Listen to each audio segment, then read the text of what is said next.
दर्द पहले से है ज्यादा, खुद से फिर ये किया वादा, खामोश नजरे रहे बेजुबान।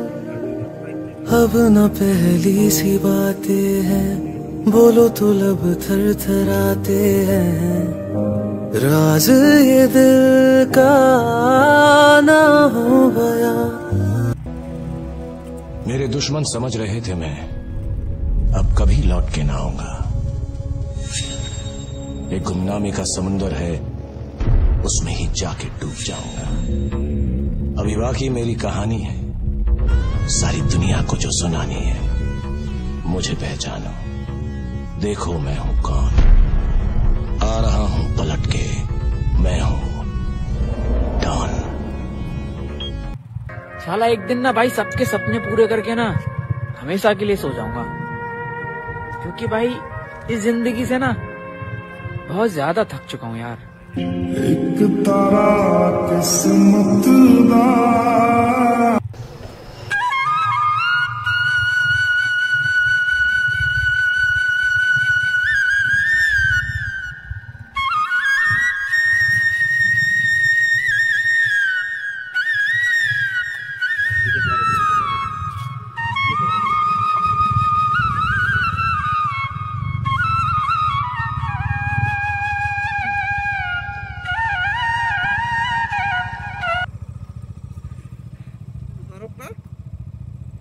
पानी ना बरफ दे है जो बरफ दे हां बस बस बस बस बरफ पानी बरफ है তুমি গাড়ি ঠেলিও না বুঝলে খাইতে যাবা কিন্তু এটাকে শ্বাস নিতে প্রবলেম হবে লাইভটা তো নেমে যাবে। আমরা 6টা বাইক 9 জন লোক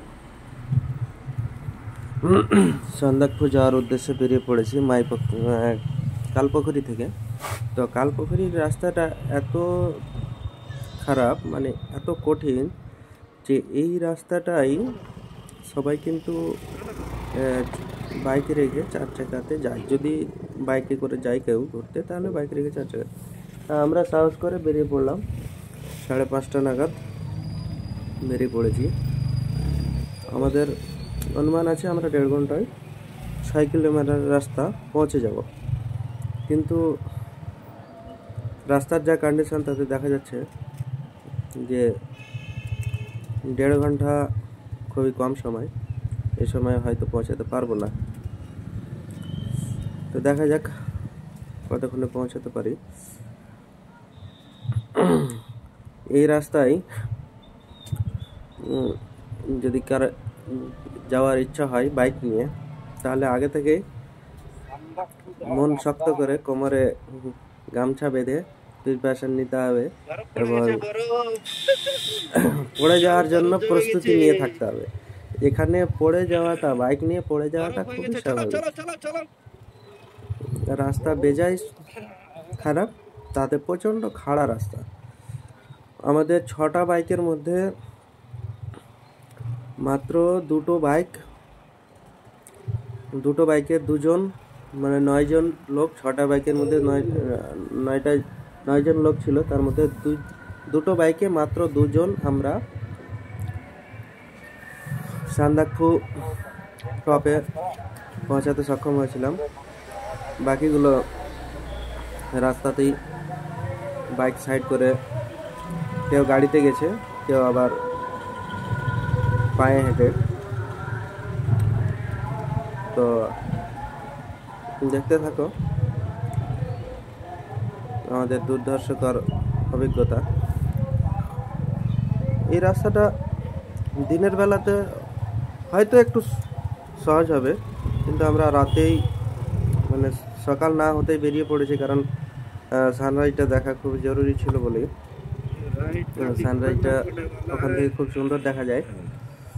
সানরাইজ দেখার উদ্দেশ্যে আমরা খুব তাড়াতাড়ি, খুব সকাল সকাল বেরিয়ে পড়েছি। রাত্রে প্রচণ্ড ঠান্ডা পড়েছিল, তাই এখন ঠান্ডাটা রয়েছে এবং দেখাবো সামনে হালকা হালকা জল জমেছে, সেই জলগুলোতে মানে বরফ জমে গেছে অলরেডি। আমরাও একটা জায়গাতে পৌঁছেছিলাম, সেই জায়গাটায় আমারও বাইক স্কিড করেছিল, সেই জায়গাটাও আগে দেখাবো, সামনে আছে। এই যে একটু পরেই দেখা যাবে এই বাইকটা স্কিড করবে, দেখবে এখানে বরফ পড়ে আছে, একটা স্টার্ট দিতে ব্যাস এই যে পড়ে গেল। এই এই জায়গাটাতেই আমার বাইকটা পড়েছে, তার একটু আগে সাইমের ডমিনার নিয়ে সাইম পড়েছে, মানে শক্ত সিল বরফ যাকে বলে, উপর থেকে জল চুইয়ে এসে বরফটা জমেছে। ওখানে দাঁড়াই গে আধ ঘন্টা।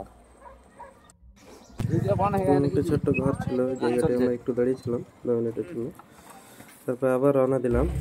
এবার সিঙ্গেল বাকিগুলোকে নামিয়ে দিলাম, ডবল আসছিলাম দেখুন। বাইক একদমই টানছে না, বাইকে দম ছেড়ে দিয়েছে, তাই বলে আমরা সিঙ্গেল বেরিয়ে পড়লাম। আর সূর্যোদয়ের প্রায় সময় হয়ে এসছে, ওই জন্য আমরা খুব তাড়াতাড়ি যাওয়ার চেষ্টা করছি, যত তাড়াতাড়ি হয় যতটা পারি। টপে তো পৌঁছাতে পারবো না, তার আগে সূর্য উঠে যাবে, যত তাড়াতাড়ি পারা যায় ওঠার চেষ্টা করছি। এই যে এই জায়গাটা দেখছো, এই জায়গাটাতেই শামীম তার বাইক নামিয়ে দিয়েছিল বাম সাইডটাতে, দিয়ে আর বাইকটা এই জায়গাটাতে নামিয়েছিল, দিয়ে বাইক আর তুলতে পারেনি, বাইক ছেড়েই পিছনে পাথর লাগিয়ে দিয়ে হেঁটে উপরে চলে গেছে। তারপরে পরে আবার আমি রিটার্ন এসে বাইকটিকে টেনে হেঁচড়ে আমি তুলে আবার উপরে নিয়ে গেলাম। তজিপুর হেঁটে হেঁটে যাচ্ছে, আর আমার সামনে আছে গোলাম ফার্মাসিস্ট স্কুটি নিয়ে, ও ভালো ড্রাইভার, ভালো, আর গাড়িটাও ভালো, মোটামুটি ভালো টানে, কিন্তু চাকা ছোটোর জন্য একটু জার্কিংটা বেশি বোঝায়।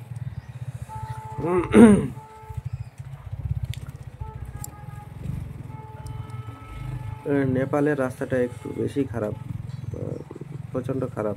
আমাদের ইন্ডিয়ার রাস্তাটা তুলনামূলক হিসেবে ভালো, কিন্তু ইন্ডিয়ার রাস্তাটা বন্ধ করে রেখেছে, গেলেই 8,000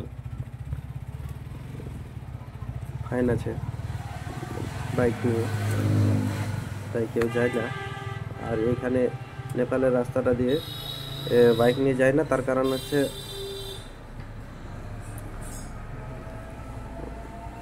রাস্তা খারাপ।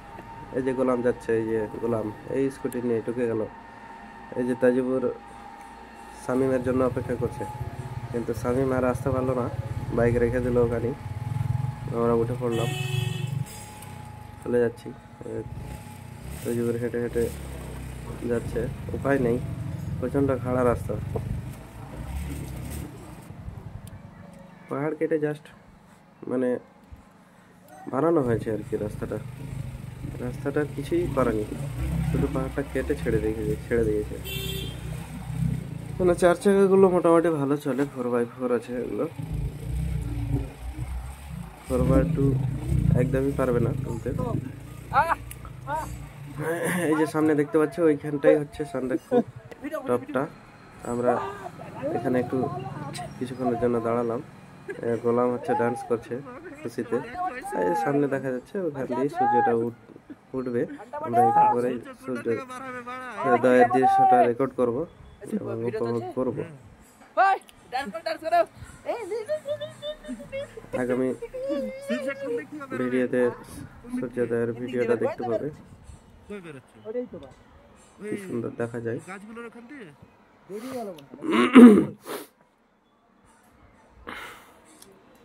সকালবেলা ঠান্ডাটা ছিল বেশ, কিন্তু এখন অনেকটাই কমে গেছে, রোদটা উঠে গেলে আরো হয়তো কমে যাবে। এখানে সকাল থেকে দুপুর অবধি